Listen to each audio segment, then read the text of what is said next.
All right, let's talk about that workhorse in your kitchen that, let's be honest, is a bit of a mystery to most of us, the garbage disposal.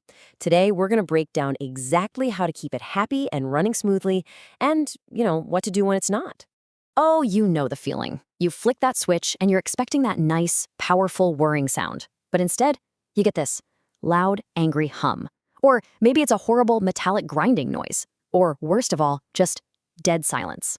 Yep, it's one of the most frustrating sounds in the entire kitchen, and it's a huge sign that trouble is brewing right there under your sink.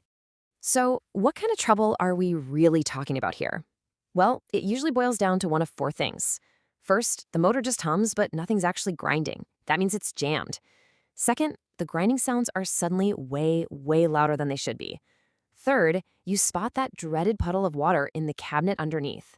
And last but not least, the sink just flat out refuses to drain. If any of that sounds familiar, stick around, we're going to figure this out. But you know what? Before we even get to the fixes, let's talk about the most important part, prevention. Seriously, just understanding how to avoid these breakdowns in the first place is the absolute key to making your disposal last for years. A tiny bit of care really does go a long, long way. It turns out, a lot of what we throw in the sink is actually the disposal's worst enemy. You've got to avoid things like potato peels, eggshells, and coffee grounds. And here's the big one. Never, ever pour grease down that drain. It just solidifies and creates these nasty clogs. Those are the main things that really strain the motor. If you want to keep it happy, your best bet is to stick to soft food waste. Simple as that. The good news is, keeping it clean is surprisingly easy. For a quick monthly routine to clear out gunk and bacteria, just do this. Pour in about a half cup of baking soda and then follow it up with a half cup of vinegar. You'll get that really satisfying, foamy, bubbly reaction. It's like a mini science experiment that's scrubbing the inside for you. Just let it sit until the foam dies down and then rinse it all through with some water. That's it. It's such a simple way to prevent a whole lot of future headaches. Okay, so prevention is awesome, but what if things have already gone wrong? Let's walk through a practical plan for troubleshooting the problem yourself before you have to reach for your wallet and call somebody. So let's imagine this scenario. You flip the switch and nothing. Not a hum, not a grind, just total silence. Before you start to panic and think about calling a plumber, there is one crucial first step you should always take. And here it is, maybe the simplest fix of all time. Before you do anything else, just go find your home's circuit panel.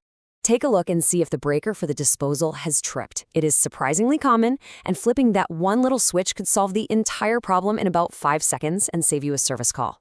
But what if the breaker isn't the problem? You've checked, you've flipped it back, and the unit is still dead. Well, at that point, it's probably time to call in a professional. And that, of course, brings up the next big question. What's this going to cost me? If you need a complete replacement, you're likely looking at a cost somewhere between $350 and $500. Now, it's really important to remember that this range usually covers the whole shebang. That's the price of the new unit and the professional labor to get it installed. Okay, but what if you've already gone out and bought a new disposal yourself, and you just need someone to put it in? In that case, you should probably budget somewhere around $250 just for the installation service. That price is pretty much just for the labor, which usually takes a plumber a couple of hours. Now, please remember, these are just average costs, right? That's why this quote is so important. It's always best to contact us for an accurate estimate. Things like where you live or if your plumbing is a little complicated can totally change the final price. So getting a direct quote is absolutely the smartest move you can make.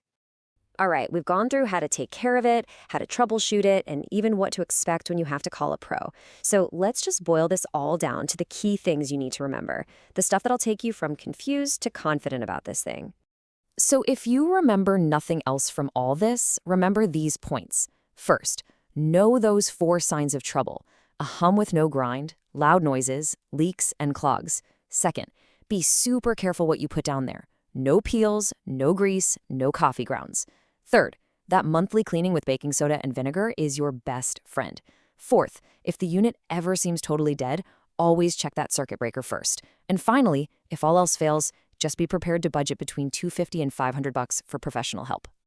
And there you have it. You've now got the essential playbook for your garbage disposal. You know how to care for it, how to fix the easy stuff, and when to call for backup. So I'll just leave you with this final thought. When you look at your own habits in the kitchen, is your disposal an asset or is it an accident just waiting to happen?